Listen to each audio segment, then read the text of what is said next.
Theories of the structure of the universe. There are a huge number of them.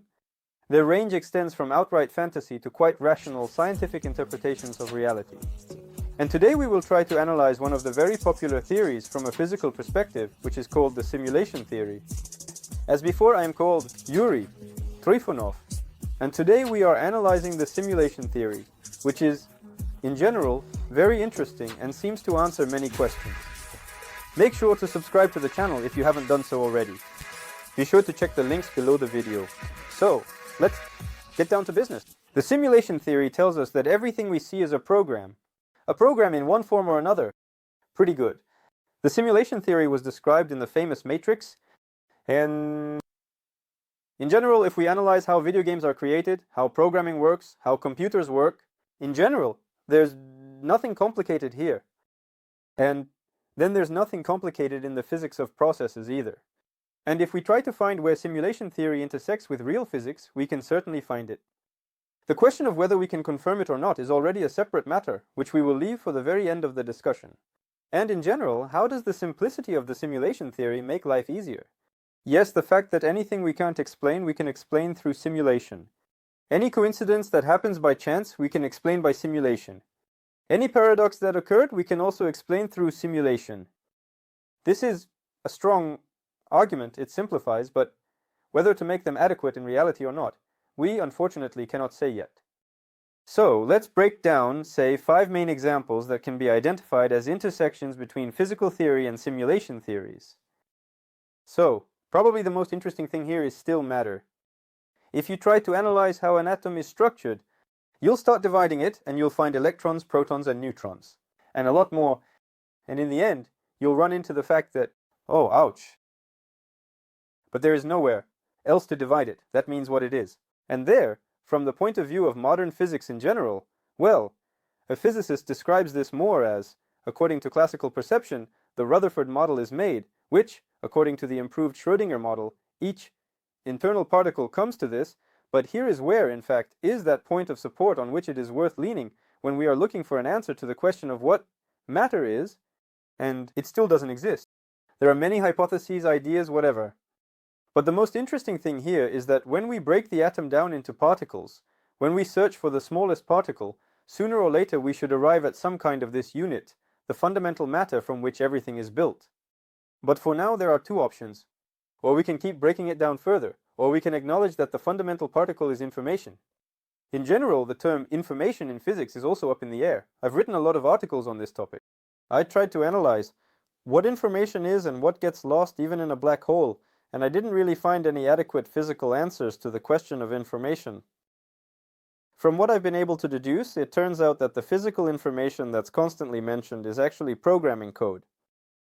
If this is programming code, then matter is the result of processing this programming code according to some model.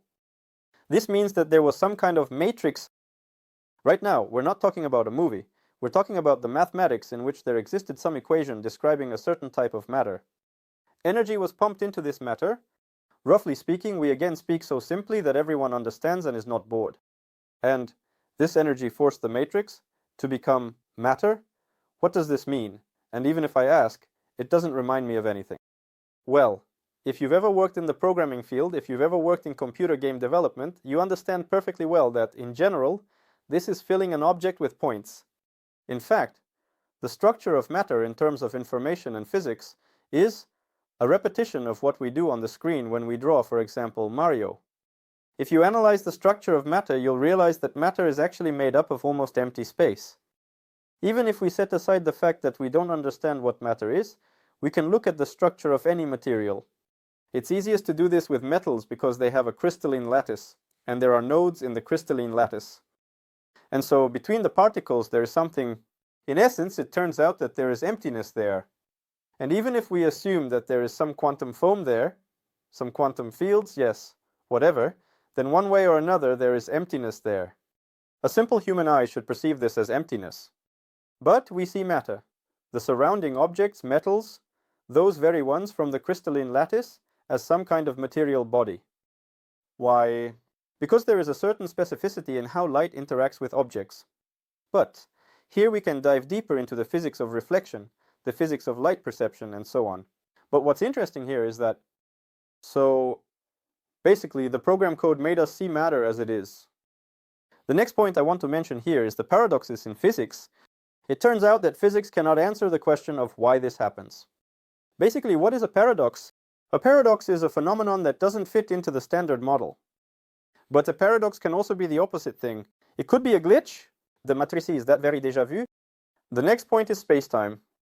It's all very interesting. Well, I mixed up spacetime on purpose because it's purely an Einstein thing and it makes it easier to remember. But we can take either one space, or one time, or in general, take a dimension. What is space from the perspective of physics? Well, no matter how much I searched for an objective definition, I couldn't find one either. In the end, from what I managed to gather from numerous articles, it turns out that space exists. A certain location, having certain dimensions, a specific number of them, by the way, it's unclear whether it's a finite or infinite number, and being able to implement some functions within this object. Well, you know, for me, this immediately reminds me of a development environment. We had an interesting experience in computer science class at school, where we built a game using the Elder Scrolls construction set. In this game, what were we actually doing? It was a certain area, a three-dimensional one, in this three-dimensional zone. It was possible to place some objects that were already programmed and assign some properties to these objects. Besides that, you could write scripts, and the object would start doing what we specified in the script. Well, I don't know. This completely reminds me of the interaction of space in physics, and the description of what physics describes as the laws of physics. The laws of physics, in this case, become a function of space, and the space itself is the zone where everything happens. Well, the next point to pay attention to is, of course, quantum physics. This physics is fundamentally different from classical physics. And this situation is difficult to describe from the perspective of classical reality, but it can be easily described using the simulation theory. This fits perfectly here. These elements of classical physics developed by Einstein in the theories of relativity, where space is deformed, time slows down, where gravitational lensing occurs, and where black holes exist, which are in general very difficult to imagine, and where there are a huge number of dimensions, as already follows from string theory.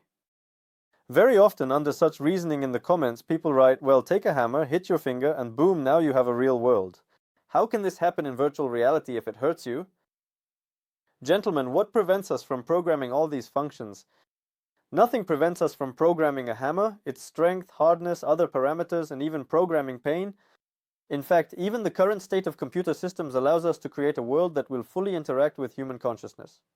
Well, if we can already create an additional virtual reality within the reality we have, which a person will perceive as real, what do you think? Is it possible to create a simulation of everything around us using some more serious systems? What systems are these? Who created them? Why were they made? And for what purpose? These are very philosophical questions, questions about worldview. But one way or another, I think it's very hard to argue against the simulation theory itself. And my friends, here is the main argument for or against the simulation theory. Modern physics, modern science cannot not prove that simulation exists, nor can it refute that simulation exists. If you disagree with this, try to find at least one work that objectively denies the simulation theory.